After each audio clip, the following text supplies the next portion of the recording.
বন্ধুগণ, আজকে আমি সম্পূর্ণ নিরামিষ ভীষণই টেস্টি আর হেলদি একটা টিফিন রেসিপি আপনাদের সঙ্গে শেয়ার করব, যেটা স্বাস্থ্যের পক্ষে ভীষণই উপকারী আর বানানো মাত্র 10 মিনিটে হয়ে যায়। তো চটপট এই রেসিপিটা বানিয়ে ফেলুন। আর খেতে এত টেস্ট যে একবার বানালে বারবার বানাতে ইচ্ছে যাবে। আর এটা স্কুল অফিসের টিফিন বক্সে বা ব্রেকফাস্টে আপনারা এটা চটপট তৈরি করে নিতে পারবেন। ভীষণই হেলদি হয় এই রেসিপিটা। তো নমস্কার বন্ধুরা, আমি মুনমুন কিচেনে আপনাদের সবাইকে স্বাগত। প্রতিদিনের মতো দেখুন আজকে এসেছি একদম ভিন্ন ধরনের একটি টিফিন রেসিপি নিয়ে, যা সম্পূর্ণ নিরামিষভাবে তৈরি, খেতে অসাধারণ লাগে। তো তার জন্য এখানে আমি নিয়ে নিয়েছি গোবিন্দভোগ চাল। এখানে 1 কাপ গোবিন্দভোগ চাল 1 ঘন্টা আমি ভিজিয়ে রেখেছিলাম। 1 ঘন্টা ভিজে যেতে দেখুন চালটা খুব সুন্দর ভিজে গিয়েছে। আর গোবিন্দভোগ চাল দিয়ে যদি এই টিফিন রেসিপিটা বানান, এর স্বাদ এবং টেস্ট দুটোই ভীষণ ভালো হয়। এবারে চালটার মধ্যে থাকা যে এক্সট্রা জলটা, সেই জলটা ফেলে দিয়েছি। আর চালটাকে এখন একটা মিক্সির বোলের মধ্যে নিয়ে নিচ্ছি। এই টিফিন রেসিপিগুলো একবার যদি আপনারা বানিয়ে খান, তো দুটো খেলেই পেট ভর্তি হয়ে যাবে। আর আপনাদের বাচ্চারা যারা টিফিন খেতে পছন্দ করে না, তাদেরকে এইভাবে বানিয়ে দিলে তারা টিফিন বক্স খালি করে তারপরে ফিরে আসবে। এবারে এর মধ্যে আমি দিয়ে দিচ্ছি হাফ বাটি মতো আটা। আর আপনারা সবাই জানেন আটা স্বাস্থ্যের জন্য ভীষণই উপকারী। আর এখানে সামান্য অল্প পরিমাণে একটু দিয়ে দিচ্ছি জল। জলটা দিয়ে একটা চামচ দিয়ে খুব ভালো করে মিশিয়ে নিতে হবে। তাহলে মিক্সিটা চালিয়ে নেওয়ার পর এটা খুব সুন্দরভাবে পেস্ট হয়ে যাবে।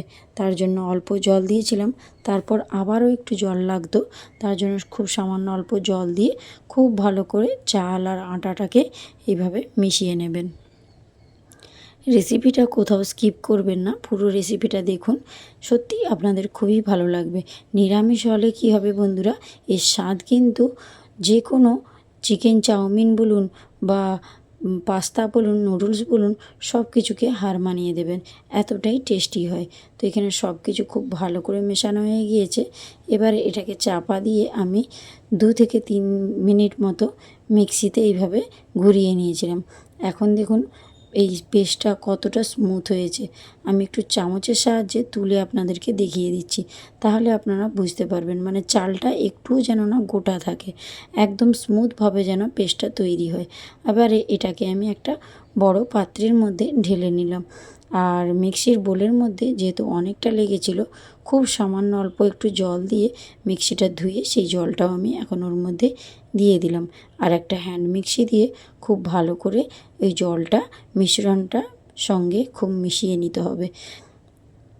একটা হ্যান্ড মিক্সি দিয়ে আমি খুব ভালো করে এই যে জলটা দিয়েছিলাম এটাকে মিশিয়ে নিলাম, কারণ ব্যাটারটা প্রথম অবস্থায় অনেকটাই ঘন ছিল। তো এখন এর মধ্যে দিয়ে দিচ্ছি স্বাদ মতো লবণ। আর যে কোনো রেসিপি তৈরিতে লবণটা মাস্ট।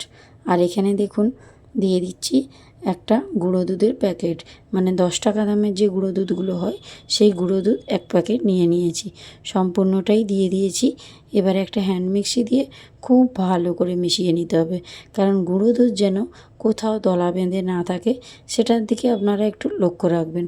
তার জন্য একটা হ্যান্ড মিক্সি দিয়ে যদি খুব ভালো করে মিশিয়ে নেন, তাহলে দুধের ডেলা কোথাও থেকে যাবে না। তো তার জন্যই একটা হ্যান্ড মিক্সি দিয়ে মিশিয়ে নিয়েছি। আর এখন দেখুন ব্যাটারের মধ্যে এই আমুল দুধের গুঁড়ো কোথাও কিন্তু দলা বেঁধে নেই। এই পর্যায়ে এর মধ্যে অ্যাড করে দিচ্ছি ড্রাই কোকোনাট 1 চামচ। আপনারা নর্মাল যে নারকেল কোড়া হয় সেই নারকেল কোড়াটাও দিতে পারেন, খেতে ভীষণ ভালো হয়। তো আমার কাছে এই মুহূর্তে নারকেল কোড়া ছিল না, তার জন্য আমি এখানে ড্রাই কোকোনাট ব্যবহার করেছি। আপনারা এমনি যে বাজার মানে নারকেল পাওয়া যায় সেটাকে বটিতে কুড়িয়ে নিয়ে সেটাও দিতে পারেন। এবারে দেখুন ব্যাটারটা আমি একটু তুলে আপনাদেরকে দেখিয়ে দিচ্ছি। এই রকম পর্যায়ে ঘন করে ব্যাটারটা তৈরি করতে হবে। ব্যাটারটা খুব পাতলাও হবে না আর খুব ঘনও হবে না। একটা আঙুল দিয়ে দাগ কাটলে দেখুন ব্যাটারটা মিশে যাচ্ছে না, এই রকম পর্যায়ে ব্যাটারটা তৈরি করতে হবে। এবারে এর মধ্যে দিয়ে দিচ্ছি হাফ চামচ মতো বেকিং পাউডার আর সামান্য একটু দিয়ে দিলাম বেকিং সোডা। এতে করে ভীষণ ফ্লপি হবে, অসংখ্য ছিদ্রযুক্ত হবে। এবারে খুব ভালো করে বেকিং পাউডার আর বেকিং সোডাটা হ্যান্ড মিক্সির সাহায্যে মিশিয়ে নিতে হবে, যেন বেকিং পাউডার বা বেকিং সোডা কোথাও যেন দলা বেঁধে না থাকে। এবারে মেশানোটা খুব সুন্দর করে মিশিয়ে নিয়েছি। আর এখন ব্যাটারের থিকনেসটা দেখে নিশ্চয়ই বুঝতেই পারছেন। তো ব্যাটারটা এখন আমি একটা সাইডে সরিয়ে রেখে দিচ্ছি আর ঝটপট নাস্তাগুলো তৈরি করে আপনাদেরকে দেখিয়ে দিচ্ছি। মাত্র 10 মিনিটেই এই নাস্তাগুলো তৈরি হয়ে যায়। বাচ্চাদের স্কুলের টিফিন বক্সে বা সকালে উঠতে যদি দেরি হয়ে যায়, তাহলে আপনারা ঝটপট এইভাবে বানিয়ে নেবেন। তো এবারে 1 ফোঁটা তেল আমি দিয়ে দিয়েছিলাম। আপনারা তেলের পরিমাণটা নিশ্চয়ই দেখেছেন, খুবই সামান্য, এবং তেলটা দিয়ে একটু ব্রাশ দিয়ে সামান্য ব্রাশ করে নিয়েছিলাম। এবারে আমি যে ব্যাটারটা রেডি করে রেখেছিলাম, ব্যাটারটা দেখুন ফুলে গিয়েছে। একটু ভালো করে নাড়াচাড়া করে ওখান থেকে 1 হাতা পরিমাণে ব্যাটার আমি দিয়ে দিলাম। ব্যাটারটা দেওয়ার সাথে সাথেই যতটা পরিমাণ ছড়িয়ে যায়, ও ছড়িয়ে যাওয়ার পর এটাকে কিন্তু ঢাকনা দিয়ে দিতে হবে। এই পর্যায়ে দেখুন আমি কিন্তু ঢাকনা দিয়ে দিয়েছি। আর ঢাকনা দিয়ে আমি কিন্তু 1 মিনিট মতো ওয়েট করব। আর ওপর থেকে দেখুন এটা দেখা যাচ্ছে অসংখ্য ছিদ্রযুক্ত জালিদারভাবে তৈরি হয়ে গিয়েছে। আর এখন দেখুন কতটা দেখতে সুন্দর হয়েছে না? এবারে দেখুন কত সুন্দর ইজিলি এটা মানে ডিমোল্ড হয়ে যাবে এই ফ্রাই প্যান থেকে। আর উপর থেকে একটু দেখতে সুন্দর লাগার জন্য আমি দিয়ে দিলাম কাশ্মীরি লঙ্কার গুঁড়ো। দেওয়ার পর একটু তেল ওপর থেকে শুধু ব্রাশ করে দিচ্ছি, মানে ব্রাশের গায়ে যতটুকু তেল ছিল সেইটাই শুধু ব্রাশ করেছি। এবারে আমি কিন্তু একটা স্প্যাচুলা দিয়ে তুলে নিয়ে আপনাদেরকে দেখিয়ে দিচ্ছি।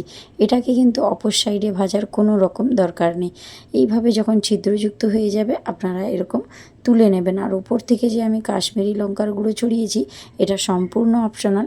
এটা আপনাদের যদি মনে হয় দেবেন, নচেত নাও দিতে পারেন, কারণ এটা শুধুমাত্র আমি দেখতে সুন্দর হওয়ার জন্য দিয়েছি, আর কিন্তু সেরকম কিছুই না। তো এবারে সেম প্রসেসে আমি আবারও একটা দিয়ে দিয়েছি, দিয়ে 1 মিনিট মতো এইভাবে ঢাকনা দিয়ে দিচ্ছি। 1 মিনিট পর দেখুন ওপরটা কিন্তু সম্পূর্ণ শুকনো হয়ে গিয়েছে আর অসংখ্য ছিদ্রযুক্ত জালিদারভাবে তৈরি হয়েছে। এবারে আমি সেম প্রসেসে একই রকমভাবে ওপর থেকে একটু তেল ব্রাশ করে নিচ্ছি। আর একটু দেখতে সুন্দর লাগার জন্য আমি একটু কাশ্মীরি লঙ্কার গুঁড়ো ছড়িয়ে দিচ্ছি। আপনারা এটার বদলে এটা এইভাবেও এমনিও খেতে পারেন। যেভাবেই খাবেন খেতে ভীষণ সুস্বাদু হয়। আর আপনারা সবাই জানেন যে আটা স্বাস্থ্যের জন্য ভীষণ উপকারী। আটা দিয়ে তৈরি যে কোনো খাবার স্বাস্থ্যের পক্ষে খুব ভালো। তো এবারে দেখুন একই রকমভাবে আবারও একটা তৈরি করেছি। সেম প্রসেসে আমি আপনাদের বোঝার সুবিধার্থে আবার একটা দেখিয়ে দিচ্ছি দেখুন। তো একই রকম ছিদ্রযুক্ত জালিদারভাবে তৈরি হয়েছে। খেতে যেমন সুন্দর, পেটও অনেকক্ষণ ভর্তি থাকে বন্ধুরা। আর দুটো খেলেই পেট ভরে যায়।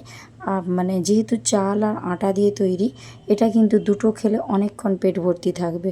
ভীষণই স্বাস্থ্যকর, একদম সামান্য তেলে তৈরি। অবশ্যই একবার আপনারা বাড়িতে বানাবেন এবং আপনারা কমেন্ট বক্সে আমাকে কমেন্ট করে জানাবেন যে রেসিপি কেমন হয়েছিল। অবশ্যই আপনাদের বাড়ির সবার খুবই ভালো লাগবে। একই রকমভাবে দেখুন আমি আবারও একটা তৈরি করে নিলাম। এবার অফ ক্যামেরাতে আমি সবগুলোই তৈরি করে নিয়ে আপনাদের কাছে পরিবেশন করছি। দেখতে দেখুন কতটা সুন্দর হয়েছে এবং লোভনীয় হয়েছে।